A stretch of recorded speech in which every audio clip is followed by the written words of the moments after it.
Là, on est devant l'opportunité du siècle. Pendant que la majorité des investisseurs particuliers capitulent, les entreprises et les acteurs institutionnels redoublent d'efforts pour inclure la blockchain dans leur développement. Et frérot, tu fais partie de quel camp? Si tu veux suivre les deuxièmes, je te recommande fortement de t'abonner à la newsletter quotidienne parce que chaque jour, je te partage un condensé de l'actu crypto et quelques réflexions pour préparer au mieux le prochain bull run. On va pas laisser les entreprises et les institutionnels tout prendre, tu connais. Et si tu débutes, tu peux t'inscrire à mon programme 100% gratuit pour avoir les bases en crypto. Il est dispo. Avant de commencer, tu connais la maison, on va tirer au sort ensemble les deux grands gagnants du NFT de la collection 1000 Merci que j'ai créé pour remercier toutes les personnes qui donnent de la force en partageant des commentaires sous les vidéos. Ça fait plaisir d'être entre survivants. Premier grand gagnant, félicitations à toi et merci pour la force. Deuxième grand gagnant, félicitations à toi et merci pour la force. Donc vous pouvez me contacter avec une adresse ERC20 pour que je puisse vous envoyer le NFT. Maintenant tu connais, hein. Si tu connais pas, moi je suis ton gars sûr. Et chaque semaine, on revient ensemble sur l'actualité la plus croustillante autour des crypto-monnaies. Si ce sont des sujets qui éveillent ta curiosité et ou te passionnent de manière incommensurable, tu sais ce qu'il te reste à faire? Abonne-toi frérot. Maintenant, mets-toi en mode Zeppo, boisson sur le tech, et c'est parti, on commence.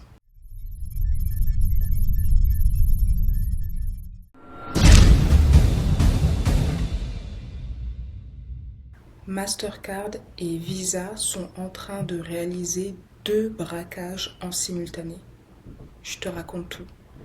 La semaine dernière, on avait appris que Solana Pay avait lancé un plugin Shopify pour permettre aux commerçants de valider leurs transactions à travers la blockchain Solana, ce qui pourrait être très avantageux pour eux, car quand les commerçants passent par des processeurs de paiement comme Visa et Mastercard, ils doivent payer de 1 à 3% de frais de transaction. Tandis que si ces mêmes commerçants validaient des transactions en passant par Solana, ils ne paieraient uniquement 0,00025$. Et quand Visa et Mastercard ont vu ça, selon moi, ça a été réunion d'urgence en interne. Ils se sont dit, hey, les refs, là, il y a un petit peu qui veut prendre notre place, mais on va pas se laisser faire. Il faut qu'on redouble d'efforts dans nos investissements sur la recherche et le développement de la technologie blockchain. Et pendant la réunion, je pense qu'il y a quelqu'un qui a dit, mais on va faire comment pour financer tout ça? Et le responsable a eu une réponse claire et simple, braquage. Gros braquage. Tu vois les commerçants qui nous payent déjà de 1 à 3% en frais de transaction? On va les faire payer encore plus. C'est ainsi que Visa et Mastercard ont annoncé une hausse de frais de transaction pour les commerçants. Donc ça veut dire que quand ils vont accepter des paiements de la part de ces clients, ils vont devoir payer encore plus de frais qu'ils ne payent actuellement. Et le coût supplémentaire pour ces commerçants s'élèverait à peu près 500 millions de dollars par an. Et les raisons que Visa et Mastercard ont évoquées pour justifier cette hausse de frais, c'était compenser les coûts de prévention de fraude, d'après eux, payer pour les programmes de fidélité qu'ils mettent en place et financer l'innovation. Mais selon moi, dans financer l'innovation, il faut comprendre, financer les initiatives que nous mettons en place pour incorporer la technologie de la blockchain dans nos solutions et pour détrôner Solana, qui est en train de s'imposer en force. Tu vois ce que je veux dire? Mais cette décision d'augmentation de frais est très grave. Bon, actuellement, il me semble qu'elle ne sera uniquement en vigueur aux États-Unis, mais si elle arrive à l'échelle mondiale, c'est très grave parce que hausse de frais pour les commerçants va impliquer une hausse des coûts pour les commerçants. Ils vont augmenter leur prix. Nous, on va devoir payer plus cher. Maintenant, parlons du braquage que Mastercard est en train de préparer sous nos yeux pour le prochain bull run. Là, on a appris que Mastercard a organisé son premier blockchain innovation à Londres dans le cadre du développement de leur MTN pour Multi-Token Network. Donc en fait, ils sont en train de charbonner, ils sont en train de mettre en place un réseau basé sur la blockchain pour établir des normes de conformité, de gouvernance, d'interopérabilité et de stabilité pour les paiements en crypto. Et on voit que ce réseau qu'ils mettent en place va être destiné aux commerçants, aux consommateurs et également aux institutionnels. Donc on voit que là, ils sont en train de charbonner pour mettre en place les infrastructures nécessaires pour le prochain bull run. Et qui finance tout ça? Les commerçants et par extension nous, car c'est sûr que les commerçants vont augmenter les prix de leurs produits.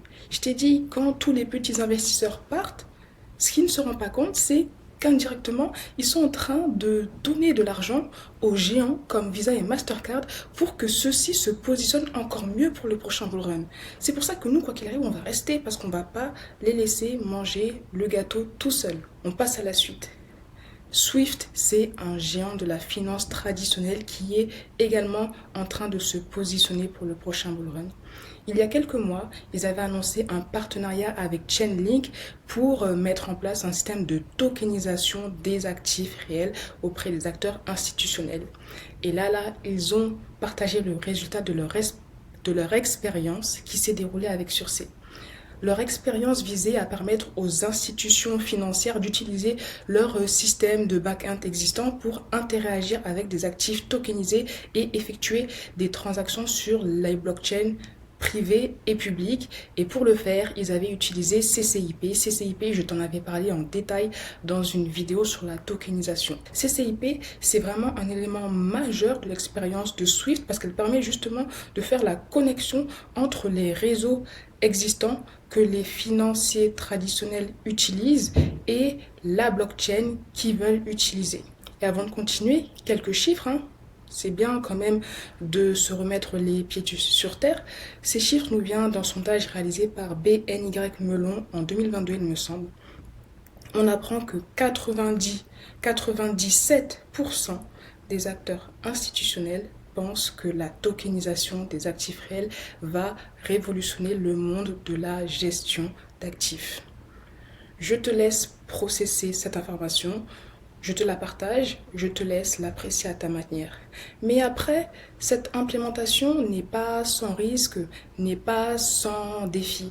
Et parmi les défis auxquels on va se heurter, auxquels les institutionnels vont se heurter, il y a l'évolution du paysage légal et réglementaire, le manque d'interopérabilité entre les différentes blockchains et les cas d'utilisation cross-chain qui manquent encore de maturité, même si ceci se développe. Mais ce qui est bien, c'est que justement, le manque d'interopérabilité entre les différentes blockchains est en partie, voire majoritairement résolu par le produit proposé par Chainlink CCIP. Et parmi les avantages de la tokenisation, on peut mentionner, je les rappelle, mais c'est une piqûre de rappel, fait toujours plaisir. Il y a la liquidité accrue. Grâce à la tokenisation, on pourra rendre liquide des actifs qui étaient auparavant illiquides. Elle va aussi permettre de réduire les coûts reliés à ces échanges d'actifs, va permettre d'augmenter l'automatisation parce qu'on sait qu'actuellement les systèmes traditionnels reposent sur des systèmes qui sont parfois manuels, donc il y a un fort pourcentage d'erreurs humaines, ce qui pourrait être réduit grâce à la tokenisation. Et la tokenisation va également permettre d'améliorer la transparence et la sécurité. Il y a d'autres avantages que je t'avais partagés dans une autre vidéo sur la tokenisation. Je t'invite à la regarder et je t'invite fortement à te renseigner sur cette narrative parce que selon moi, c'est un des meilleurs cas d'utilisation de la blockchain avec les paiements. Et l'opportunité pour Swift, c'est que les institutions financières ne veulent pas construire des nouvelles technologies from scratch.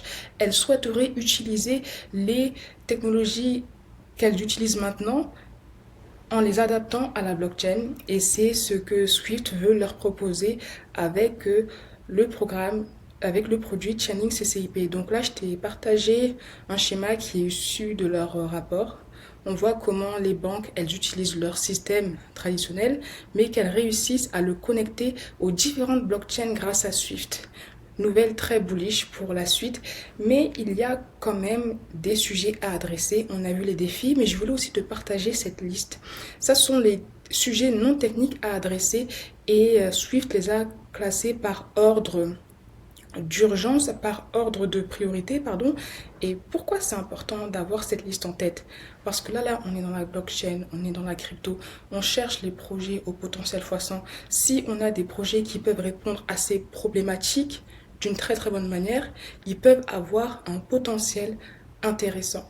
Et ils devraient mériter notre attention, surtout quand on sait que la tokenisation est un marché qui est estimé à, il me semble, plus de 16 trillions de dollars. Les sommes sont colossales. Tu vois ce que je veux dire? Ils se préparent pour le prochain bull run et nous aussi. Maintenant, parlons de Solana. Solana qui fait des grosses dingueries. La semaine dernière, on avait appris un plugin Shopify qui allait être présent, Solana Pay. Lala, le fondateur de MakerDAO, a annoncé qu'il considérait utiliser le code de Solana pour construire sa blockchain. Et les raisons qui motivent ce choix sont selon lui la qualité technique et la résilience de la blockchain Solana, et selon lui Solana a la base de code la plus prometteuse à explorer davantage. C'est quelque chose de très bullish selon moi pour le développement de Solana. Et je t'ai toujours partagé que j'étais admirative devant leur résilience, mais plus j'observe leur développement, plus je me dis que les refs là, ils ont un potentiel de ouf pour le prochain bull run. Attention, aucun conseil en investissement, je te partage uniquement mes réflexions et ma lecture des différentes actualités. Une autre actualité que j'avais vu passer, c'était relié au développement de l'écosystème de liquid staking sur Solana. Donc, j'ai essayé de comparer les trois blockchains qui avaient l'écosystème liquid staking le plus grand. Et quand on les compare, on voit qu'ici, on a Ethereum. Donc là, ici en X, c'est l'adoption qui est caractérisée par la TVL. Donc plus un protocole a une TVL élevée, plus on peut considérer qu'elle a une adoption élevée. Et là, c'est l'état technologique de l'écosystème. On peut dire que plus une blockchain a un nombre de protocoles élevé, plus elle a un état technologique avancé. Et donc, quand on prend ces deux éléments en considération, on pourrait mettre Ethereum ici, qui a actuellement 32 protocoles et une TVL supérieure à 20 milliards, c'est beaucoup. Le deuxième plus grand, c'est la BSC, qui est ici avec 10 protocoles et une TVL d'à peu près 150 millions. Et Solana, le troisième, 10 protocoles avec une TVL de 125 millions. Donc si on se projette, on peut voir que Solana a quand même un fort potentiel de croissance, en tout cas à mes yeux. Et je voulais aussi te partager un autre graphique qui m'a permis d'analyser le potentiel de Solana, c'est l'effet Lindy. Alors pour t'expliquer cet effet, en fait c'est une théorie qui dit que plus une technologie ou une chose a existé depuis longtemps, plus la probabilité qu'elle existe encore longtemps est présente. Par exemple, si un livre était best-seller pendant 50 ans, il y a de fortes chances que 50 ans plus tard, ce livre soit encore best-seller. Et si on applique ça à la crypto, on pourrait se dire que plus une crypto existe depuis longtemps, plus elle aura de chances d'exister encore longtemps. Le Bitcoin en est une belle preuve. Mais attention, parce que l'âge d'une crypto n'est pas le seul élément pour définir son potentiel. Il faut aussi analyser des éléments comme sa résilience. Et là, on peut voir que Solana, malgré ses multiples arrêts, elle est toujours présente. Sa capacité à traverser les différents cycles de marché. Au-delà de ça, il faut aussi analyser les partenariats qu'elle arrive à créer, l'écosystème qu'elle est en train de créer et aussi l'adoption auprès des utilisateurs. Et quand on sait que Solana, il me semble que c'est une des blockchains qui a le plus gros écosystème NFT, quand on voit que Lala, elle fait un partenariat avec Shopify, quand on sait que Solana, c'est une des blockchains qui a le TPS le plus élevé, quand on voit que là, même le CEO de MakerDAO, qui, il me semble, est un des plus gros protocoles DeFi sur Ethereum, s'intéresse à Solana, ce sont des signes qui sont très positifs pour la suite. D'ailleurs, l'autre nouvelle, je ne te l'ai pas partagée ici, mais on a appris que Vitalik avait vendu ses MakerDAO suite à l'annonce du CEO de MakerDAO. Est-ce qu'il le fait parce qu'il a le seum que MakerDAO explore Solana? Je ne sais pas, mais bon, je voulais te partager la nouvelle.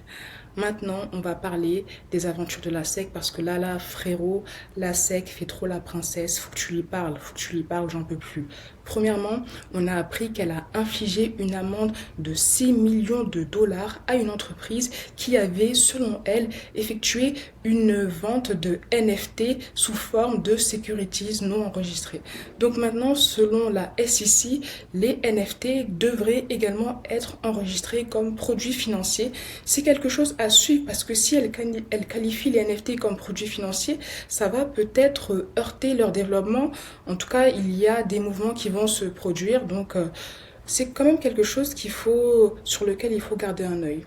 La deuxième nouvelle, pas de bol pour la SEC parce que Grayscale a remporté son procès contre la SEC. Pour faire simple, Grayscale avait un produit financier qui voulait transformer en Bitcoin ETF spot et la SEC lui avait refusé. C'est pour ça que Grayscale avait décidé de ne pas se laisser faire et là on apprend qu'ils ont gagné. Si tu veux plus de détails, je t'invite à t'abonner à ma newsletter quotidienne parce que j'en avais parlé. Là on passe en revue les différentes news reliées à la SEC. La troisième décision, c'est que la SEC a décidé de reporter sa décision sur les ETF Bitcoin Spot. C'est une décision qu'on attend de pied ferme parce qu'on sait que ça pourrait être un catalyseur pour ne serait-ce l'adoption massive, mais aussi un peut-être déclencheur de prochains bull run. Et ce qui est assez drôle, c'est qu'il y a une cour d'appel US qui a jugé les décisions de la SEC d'arbitraires et capricieuses. Je te l'ai dit, la SEC fait la princesse, mais selon moi, ce n'est pas pour rien. Tout arrive pour une raison, et j'y viens. Le Bitcoin pourrait valoir plus de 100 000 dollars en 2025. C'est ce qu'a prédit Pantera Capital, un fonds qui gère plus de 3,5 milliards de dollars d'actifs. Les sommes sont colossales, donc on peut peut-être s'intéresser à leur avis. Quelle est leur analyse qui les a amenés à cette conclusion? En fait, ils ont étudié le cours du Bitcoin suite aux différents halvings et ils ont remarqué que généralement, après chaque halving, le cours du Bitcoin connaît une hausse exponentielle. Donc le halving, c'est un événement où la quantité émise de Bitcoin est divisée par 2. Mais là aussi, je t'en ai parlé en détail dans la newsletter. C'est pour ça que je t'invite très fortement à t'abonner à la newsletter quotidienne. Le lien sera en description. Mais si on reprend ce graphique, on peut voir qu'avant, là, le Bitcoin avait fait un x 5,7. Après le halving, il a fait un x 93. Là, le halving suivant, avant, il était à 3,4. Et après le halving, il a fait un x30. Le halving suivant, il a fait un x7. Donc on voit que même si la hausse est exponentielle, plus on avance dans le temps, plus la hausse se réduit. C'est pour ça qu'il y a aussi certaines personnes qui pensent que le prochain bull run sera le dernier parce qu'on aura atteint un niveau d'adoption tellement élevé qu'on ne pourra plus effectuer des multiples colossaux. Donc là, si on se situe en 2024, là, de 2023 à 2024, le Bitcoin a à peu près fait un 2,3 et selon Pantera Capital, il pourrait faire un x 4,2 pour atteindre un prix de 147,843 dollars en 2025. Est-ce que tu y crois, frérot? Partage-moi tes retours en commentaire. Mais je voudrais quand même terminer en te disant que les performances passées ne préjugent pas des performances futures.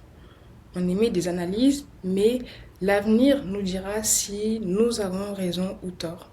Merci encore pour ton temps. Si ce n'est pas encore fait, abonne-toi à la chaîne, partage-moi tes retours en commentaire et je te dis à très vite pour une prochaine vidéo.